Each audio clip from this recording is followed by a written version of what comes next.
Damai sejahtera Allah yang melampaui segala akal, kiranya memelihara hati dan pikiran saudara di dalam nama Yesus Kristus Tuhan kita. Amin. Jemaat Tuhan yang terkasih dalam Kristus Yesus, firman Tuhan akan menyapa kita pada minggu pertama setelah Trinitatis, yaitu dari surat Rasul Paulus pada jemaat Galatia, pasal yang ketiga, dari ayat 23 hingga ayat 29. Kami akan bacakan bagi kita seluruhnya. Sebelum iman itu datang, kita berada di bawah pengawalan hukum Taurat dan dikurung sampai iman itu telah dinyatakan. Jadi hukum Taurat adalah penuntun bagi kita sampai Kristus datang, supaya kita dibenarkan karena iman. Sekarang iman itu telah datang, karena itu kita tidak berada lagi di bawah pengawasan penuntun. Sebab kamu semua adalah anak-anak Allah karena iman di dalam Yesus Kristus. Karena kamu semua yang dibaptis dalam Kristus telah mengenakan Kristus. Dalam hal ini tidak ada orang Yahudi atau orang Yunani, tidak ada hamba atau orang merdeka, tidak ada laki-laki atau perempuan, karena kamu semua adalah satu di dalam Kristus Yesus. Dan jikalau kamu adalah milik Kristus, maka kamu juga adalah keturunan Abraham dan berhak menerima janji Allah. Demikian pembacaan firman Tuhan. Ketika Tuhan memanggil Abraham, panggilan Abraham menjadi langkah awal terbentuknya suatu bangsa. Abraham keluarlah dari kampung halamanmu, dari keluargamu, dari sanak saudaramu, kepada suatu tanah yang akan kuberikan kepadamu. Abraham tanpa ragu. Di sana letak iman itu pertama sekali. Abraham tanpa ragu, dia dengarkan panggilan Tuhan, dia berangkat. Dia tidak pernah bertanya kepada Tuhan, kemana aku pergi, apa tujuan panggilanmu. Tapi Abraham dengan rela berjalan memasuki tanah Kanaan. Di sana pertama sekali iman itu dinyatakan. Yang sangat drastis sekali ketika Abraham dipanggil Tuhan untuk mempersembahkan putranya Ishak yang telah lama dinantikan, lebih 25 tahun dia menantikan itu. Candanya kita saya rasa enggak sulit itu. Udah anak semata wayang, 25 tahun ditunggu, Tuhan mengatakan, bawa anakmu, persembahkan untukku. Hal yang tidak mungkin itu, logika tidak apa. Dan Abraham mau. Sejak itu Abraham disebut menjadi bapak orang percaya. Saudaraku yang terkasih dalam Kristus Yesus, antara iman dan hukum Taurat, mana lebih dahulu? Ini pertanyaan yang mendasar pada khotbah ini. Ketika umat Tuhan diperhamba di Mesir, Tuhan mengatakan demikian, hai Musa, aku telah mendengarkan jeritan umatku yang menderita. Aku telah mendengarkan penindasan mereka. Pergilah. Pergi ke Mesir. Bawa umatku keluar. Sekali lagi. Aku telah mendengarkan umatku menderita. Aku telah mendengarkan seruan mereka. Maka Tuhan berfirman kepada Musa, pergi. Bawa umatku keluar. Itu dengan iman. Bahkan pada hari terakhir ketika mereka membuat suatu pesta Paskah, itu iman. Tulah pertama sampai tulah ke-10, tulah ke-10 itu iman. Perjalanan selanjutnya ketika mereka berada di padang gurun, Gunung Sinai, Tuhan memberikan pada mereka, ini hukumku. Inilah hukumku, 10 hukum Tuhan diberikan. Berikan kepada umatku ini, supaya ada penuntun hidup mereka. Supaya mereka hidup dengan hukumku. Tapi ingat, keselamatan tidak ada di dalam hukum Tuhan. Sekali lagi, ini hukumku. Jadikan hukum ini menjadi gaya hidup umatku. Keselamatan tidak ada di dalam hukum Tuhan. Perjalanan selanjutnya, saudaraku yang terkasih, setelah mereka sampai di tanah Kanaan, bahkan setelah sampai pada zaman Yesus Kristus, mereka menjadur hukum Tuhan menjadi 613 hukum. 365 menjadi tuntutan. 248 menjadi larangan. Coba bayangkan. Mereka sadur hukum Tuhan yang 10 itu menjadi 613. 365 nasihat. Setiap hari selama 1 tahun ada, ini nasihat lu bagimu. Ini nasihat bagimu.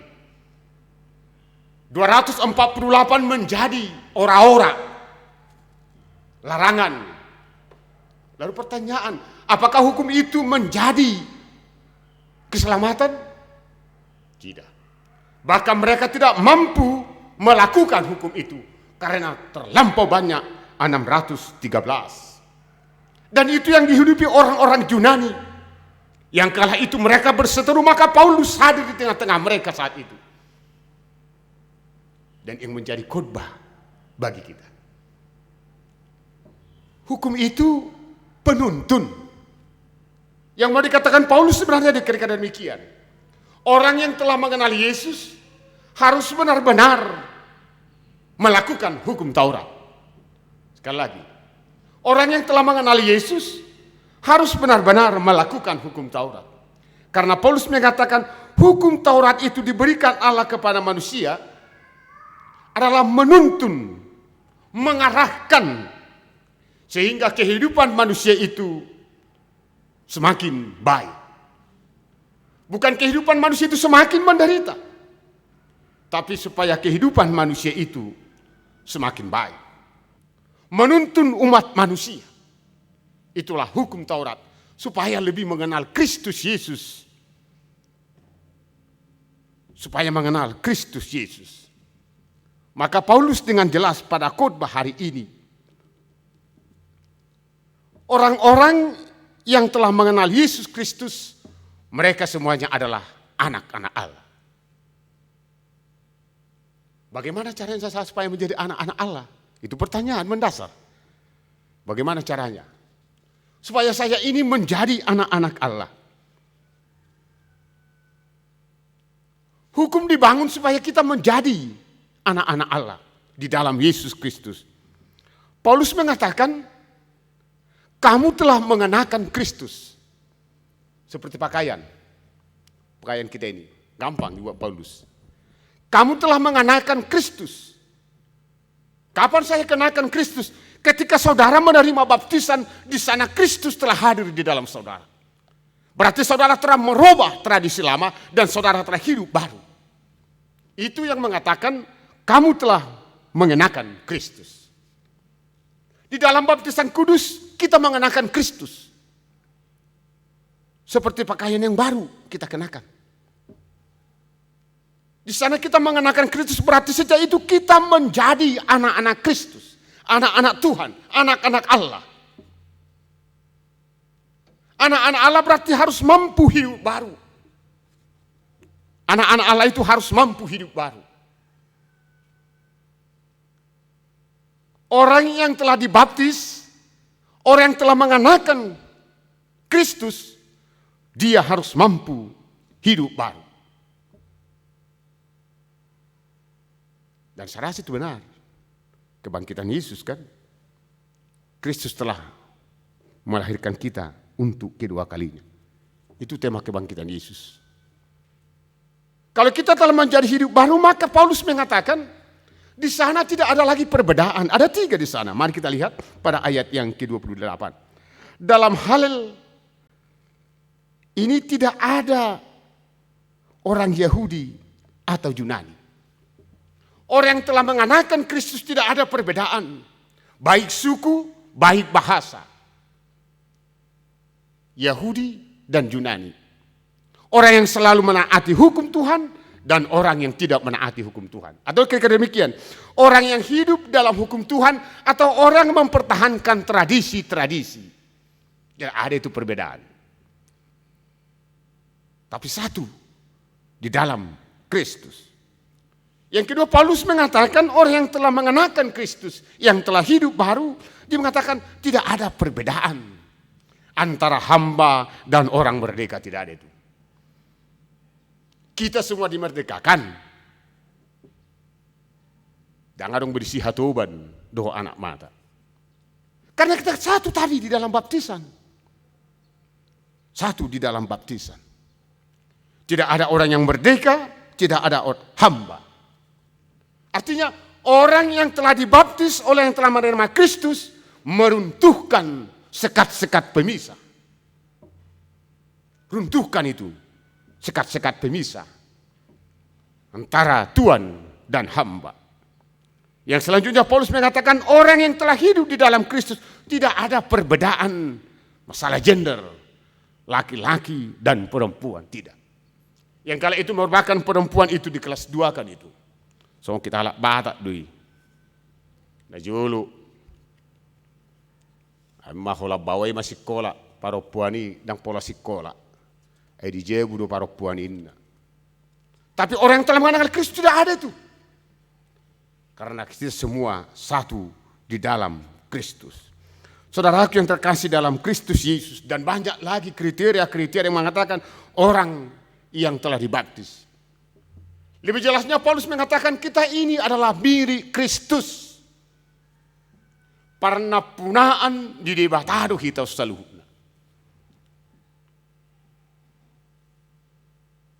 Kita ini milik Kristus. Kalau kita ini milik Kristus, apa yang akan harus kita perbuat? Dan apa tujuan hidup kita? Pada ayat 28, jika khotbah ini seawal dari Abraham, pada ayat 29 dikatakan, dan jikalau kamu adalah milik Kristus, maka kamu juga adalah keturunan Abraham dan berhak menerima janji Allah. Kalau kita milik Kristus, berarti kita berhak semua. Apa yang diberikan oleh Tuhan kepada Abraham, apa yang telah dijanjikan Tuhan kepada Abraham, apa yang telah diperbuat Tuhan kepada Abraham, Tuhan juga melayakkan itu bagi kita. Amin. Itu menarik. Apa yang diberikan Tuhan kepada Abraham, kamu akan menjadi bangsa yang besar, kamu akan terkenal, kita juga ada itu. Baik kita ada. Karena kita ini adalah anak-anak Tuhan. Apa yang diberikan Tuhan kepada Abraham, diberikan Tuhan juga bagi kita hari ini. Semua diberikan Tuhan. Bukan hanya Abraham, tapi kita semua milik Kristus berhak menerima apa yang diberikan Tuhan kepada Abraham menjadi milik kita saat ini juga. Persoalannya, semua itu harus dijawab dengan iman. Persoalannya itu harus dijawab dengan iman. Itu persoalannya. Apa itu iman? Gampang. Baca itu Ibrani 11 ayat 1. Itu persoalan kita hidupi. Jadi iman itu harus bertumbuh. Iman harus bertumbuh kepada Yesus Kristus. Jangan seperti iman Yakub. Salah satu iman paling parah di Alkitab saya baca adalah iman Yakub. Kadang dia iman, dia berpikir iman itu adalah logika. Itu iman Yakub. Ketika hidup ini sulit, dia pakai logika. Dia tahu ada Tuhan, tapi dia selalu berpikir dengan logika, melangkah dengan logika. Pada akhirnya Yakub bergumul di sungai Yakub. Satu malam penuh dia bergumul. Dia rangkul malaikat Tuhan. Dia benangkan seluruh hidupnya kepada Tuhan. Maka Tuhan mengatakan, kamu tidak Yakub lagi namamu. Karena selama ini logika kau pakai. Mulai saat ini namamu menjadi Israel. Perubahan nama itu. Malam itu juga. Sebelumnya namanya Yakub. Ketika nama dia Yakub selalu logika terus. Tapi malam hari itu dia bergumul. Tuhan mengatakan namamu tidak lagi Yakub, tapi namamu Israel. Sejak itu dia mempunyai iman yang kokoh. Apapun yang terjadi dia serahkan kepada Tuhan. Demikian juga kita dalam hidup ini. Mari saudaraku yang terkasih dalam Kristus Yesus. Karakter baru bahwa kita ini anak-anak Allah. Karakter baru bahwa kita ini ciptaan baru. Karakter baru bahwa kita ini adalah pewaris kerajaan Allah, anak-anak Allah. Tunjukkan itu di dalam imanmu. Apapun persoalan hidupmu, apapun yang kau hadapi di dalam pekerjaanmu, tugasmu sebagai mahasiswa, dan lain lagi, nyatakanlah iman kepada Yesus akan menolong kita. Tidak ada lagi perbedaan. Tidak ada lagi perbedaan. Tanamkanlah karakter Kristus di dalam hidupmu. Apa yang ada pada Kristus, tanamkan itu. Dan aminkan. Apa yang diberikan Tuhan kepada Abraham, Tuhan juga akan memberikan yang demikian bagi kita semuanya. Jadilah menjadi anak-anak Tuhan dengan iman kepada Yesus Kristus. Amin. Kita berdoa. Allah Bapa di surga yang kami sapa dalam Kristus Yesus, kami ini adalah milik Kristus. Sebab kami telah dibaptis dan kami telah mengenakan Kristus Yesus dalam hidup kami. Karakter baru harus kami tunjukkan di dalam kehidupan ini. Dengan melangkah, kami harus mampu menghadapi berbagai tantangan. Sebab kami hanya berakar kepada Kristus Yesus. Dan kami disebut layak menjadi anak-anak Allah. Biarlah iman kami setiap hari semakin bertumbuh. Dan kami tinggal di dalam Kristus Yesus. Mengenakan Kristus berarti setiap hari kemanapun kami pergi, Kristus hadir di dalam kehidupan kami. Kristus hadir di dalam setiap pekerjaan kami. Bahkan Kristus tidak dapat dipisahkan dalam kehidupan kami. Berkati firman-Mu yang telah kami terima. Dengan iman kami yakin bahwa apa yang diberikan Tuhan kepada Abraham, Tuhan akan berikan juga kepada kami. Itulah berkat surgawi yang akan kami terima sepanjang hidup ini. Janji-Mu Tuhan akan menyertai kami, maka Tuhan akan mengantar kami nantinya kepada kehidupan yang kekal. Allah Bapa di surga, materaikan di dalam hati kami bahwa kami ini adalah anak-anak-Mu. Sehingga kami bertindak, melangkah, bekerja, apapun itu harus sesuai dengan firman Tuhan. Sehingga nama Kristus semakin dipermuliakan dimanapun kami berada. Secara khusus kami berdoa buat paduan suara Glorius yang berangkat ke Bonapasugit. Perjalanan yang sungguh jauh. Mari Tuhan dalam Roh Kudus-Mu berkati, sertai, bahkan jadikan mereka menjadi duta-duta Kristus. Menyampaikan kabar sukacita setiap gereja yang mereka kunjungi. Terlebih dari itu Tuhan, kami mohon kehadirat-Mu. Hantar mereka kembali nanti ke Bandung ini penuh dengan sukacita. Biarlah Tuhan menuntun setiap perjalanan mereka. Jangan tinggalkan mereka Bapa. Agar mereka penuh dengan sukacita kembali ke Bandung ini. Bersama dengan kami memuji nama-Mu. Doa dan permohonan kami naikkan hanya di dalam satu nama, Yesus Kristus, Tuhan dan Juru Selamat kami yang hidup. Amin.